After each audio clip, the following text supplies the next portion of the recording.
Sahana Vavatu Sahana Bhunaktu Sahaviryam Karvavahai Tejasvinavadhitamastu Ma Vidvishavahai. Om Shanti Shanti Shanti Hari Om. Namaskar.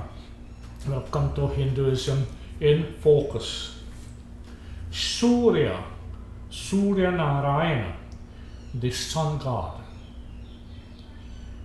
At the summer solstice, what we call Makar Sankranti, the sun is at its highest point in the sky.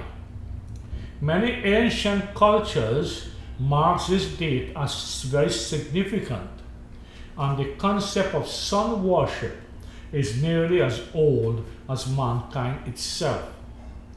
In societies that were primarily agricultural in nature and depended on the sun for life and sustenance, it is not surprising that the sun became deified, a deity, a god.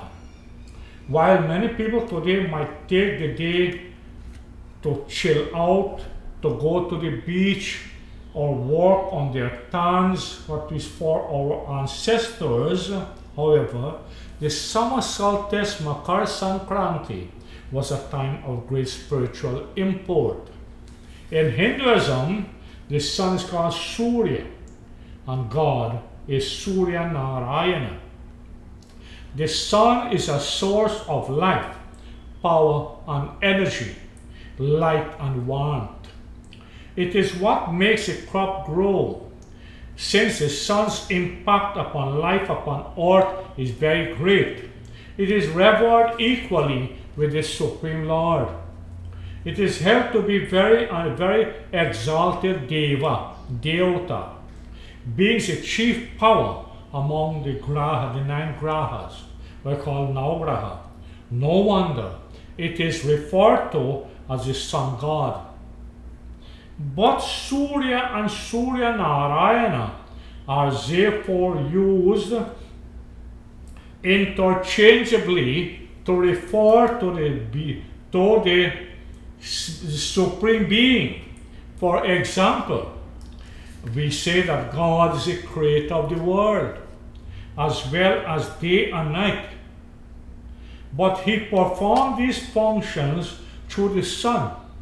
Soorya is praised as Divakara and Jagat Kartara, the cause of the day and the world.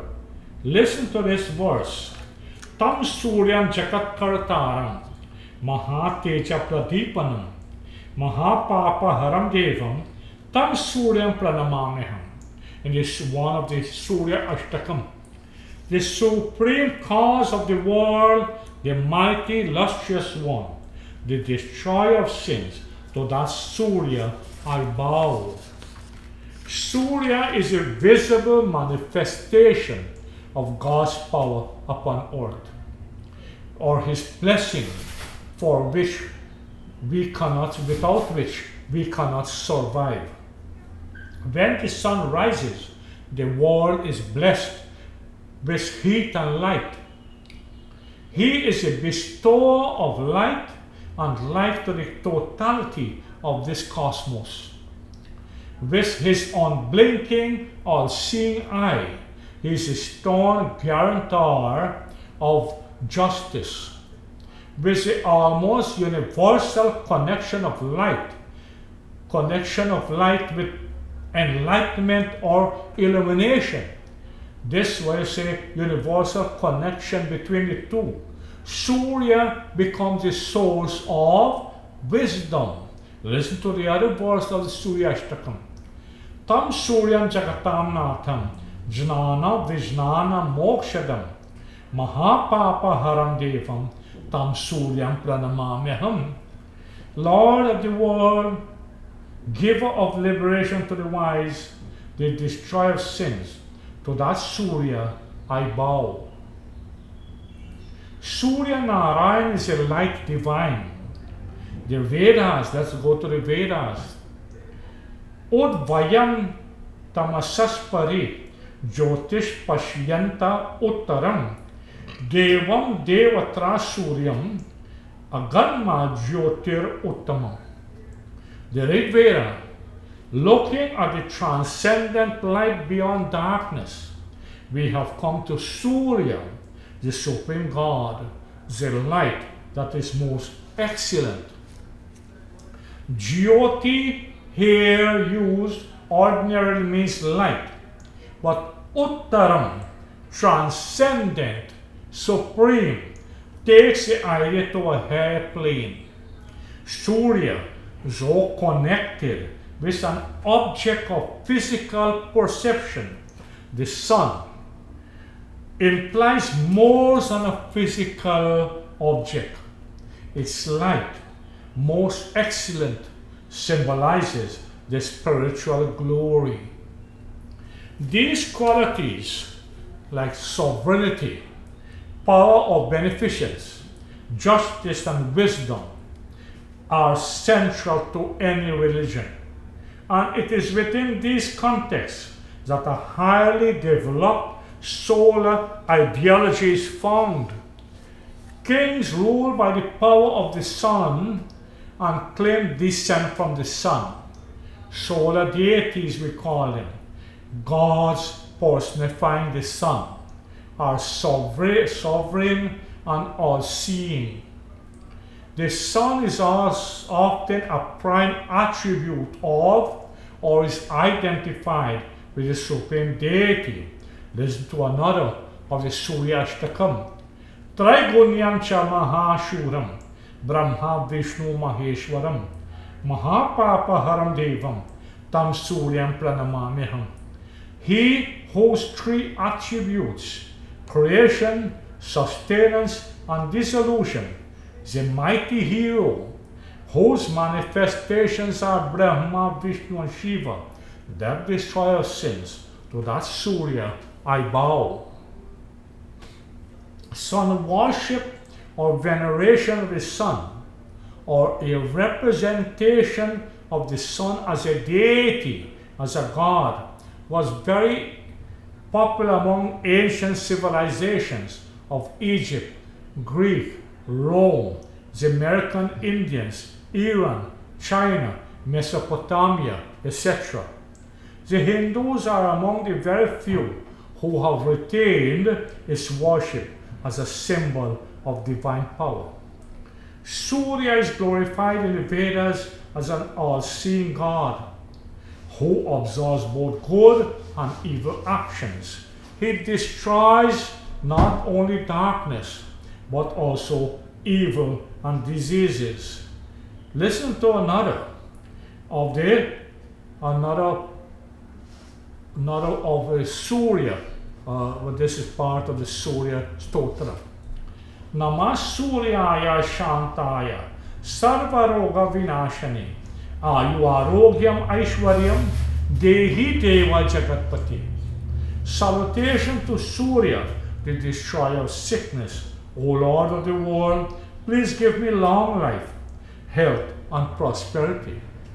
The prayer is addressed to the Supreme Lord, Soorya Naarayana, the remover of darkness of ignorance by the light of knowledge, the destroyer of Dharma, unrighteousness, and installer of Dharma, righteousness. And however, it is a well-known scientific fact that the physical sun prevents as well as cures many diseases. The heroes of India, the Kshatriyas, are from the beginning attached to Soorya.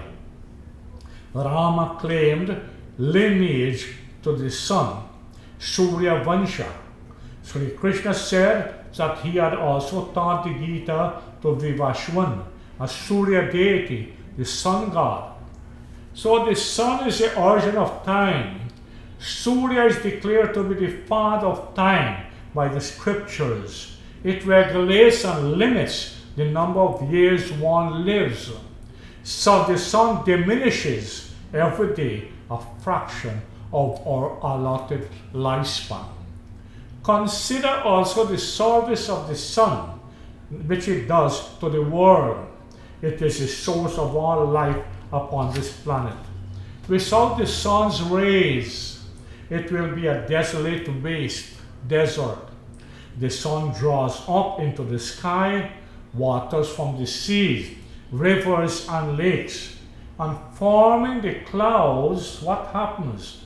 It pours rain upon the crops of all lands, of all countries. In this respect, the sun, Soorya Naarayana Soorya, is a universal gardener.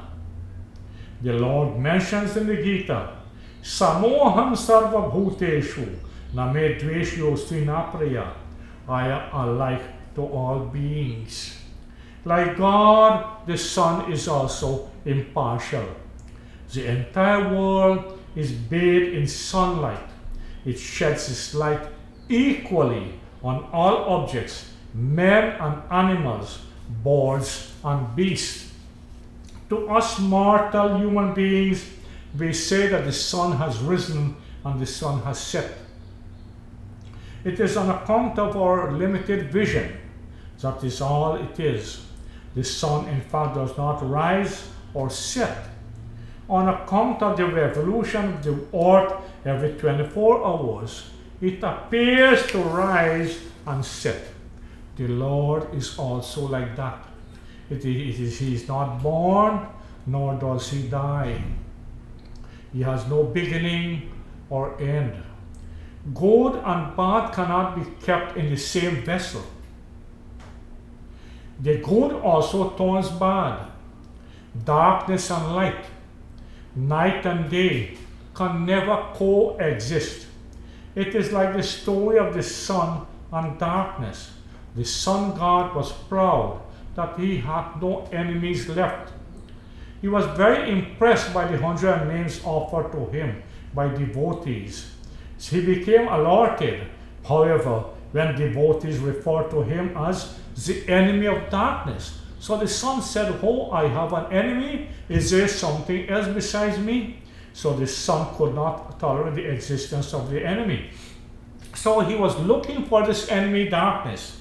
And as soon as he spotted it, as he went close to this enemy of darkness, the darkness vanished and so on, disappeared. So this sun could not catch darkness. The moral of the story, darkness cannot exist in the presence of light. Before the splendor of the divine light, before the splendor of the Lord, darkness of ignorance disappears. So the cure for darkness is light. The cure for ignorance is knowledge. Om Shanti Shanti Shanti Hari Om.